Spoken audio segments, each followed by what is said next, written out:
গাড়ি কিনবো, মার্সিডিস গাড়ি 15 লাখ টাকা দিব। আচ্ছা তাহলে পুরান কিনবো, পুরান একটা গাড়ি কিনবো 15 লাখ টাকা, তাহলে গেল হইলো 50, 60, 65 লাখ টাকা গেল গা। আর ওহিন্দা আছে হইলো 35 লাখ টাকা আছে, এটা কি করুন যা। এই যেহেতু চ্যানেল আছে, একটা ক্যামেরা কিনাম 5 লাখ টাকা দিয়া, একটা পিসিবি বানামো 5 লাখ টাকা দেয়া, 10 লাখ গেল গা। তাইলে হইল 75 লাখ। আর আমার আবার ব্যবসা করিবার নিয়ত রয়েছে 25 লাখ। এই 25 লাখ টাকা খাটিয়ে দেবো ব্যবসার মধ্যে। এই না না না, বাংলাদেশে তো সুদের কারবার, তাই না? আর আমি হইলাম শেরপুরের বাসিন্দা, সুদের গোডাউন হামগর শেরপুর। তাইলে কাজ করা যাবে, 25 লাখ টাকা থুয়ে দিব, মাসে মাসে প্রফিট আসবে 25,000 টাকা। সুরের দলেরা সুদ খাস, 25 লাখ টাকা ব্যবসা করবো একটা। হ্যাঁ, 25 লাখ টাকা ব্যবসা করাম, পরে মাসে মাসে ব্যবসা থেকে তো 1 লাখ টাকা আইবে। হে বকল তো জীবন বিরাট সোজা হয়ে যাবো।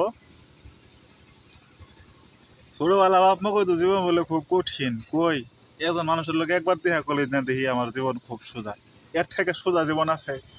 বেড়ে 1 লাখ ডলার দিব, 1 কোটি টাকা। আর 1 কোটি টাকার কত সুন্দর আমি একটা প্ল্যান করলাম। হ্যাঁ, তো এই প্ল্যানটা আমার কথা হই না কিরম ছাগলে জমাইতেছে। হ্যাঁ, তা আশা করে দিছে আমার এরা। আর কি কম, কিছু কবি? তুই কিছু কবি? কও, ক এবার ক, কি কবি ক। কুফা অবশ্য মিস্টার বিস্টে আমরা ওদিনকে ফোন দিছি, ফোন মিস্টার বিস্টেই তো দিয়েছেন নাই, দিয়া কইল যে Jimmy come here now going to Jamil's বাড়ি, আমি তোমার বাড়ি আসতেছি। আমি বললাম না না, আমার বাড়ি আসার দরকার নাই, আমার বাড়ি আইবা আমি তোমার ইনো যামু, যা 1 লাখ ডলার নিয়ে এরো। অবশ্য হ্যাঁ আমার কইছেন যে 2 লাখ ডলার দিব, কিন্তু 2 লাখ ডলার নেই, এত টাকা কি করা? আমি তো আবার এত লোভী না, তাই না?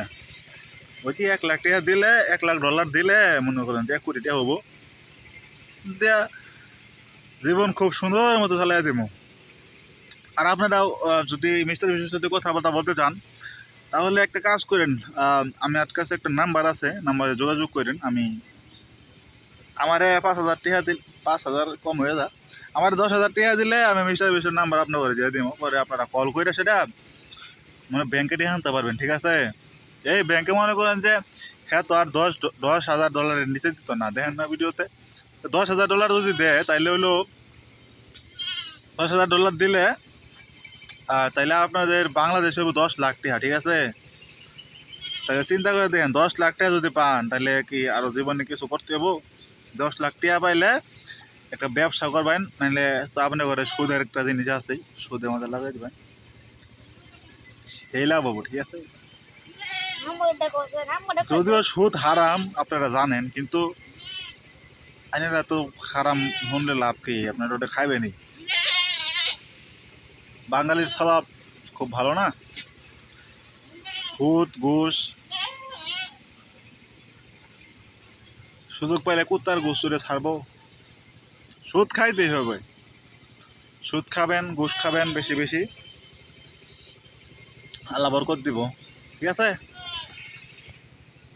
তো মূলত আজকের ভিডিওটা হুদাই বানাইলাম, যেটার বিষয়বস্তু কিচ্ছু নাই, কোনো উদ্দেশ্য না, কোনো কিছুই নেই, বই আসলাম তাই একটা ভিডিও বানাইলাম। আর মূলত দেশটা একদম বিচ্ছিন্ন হয়ে গেছে। ঠিক আছে?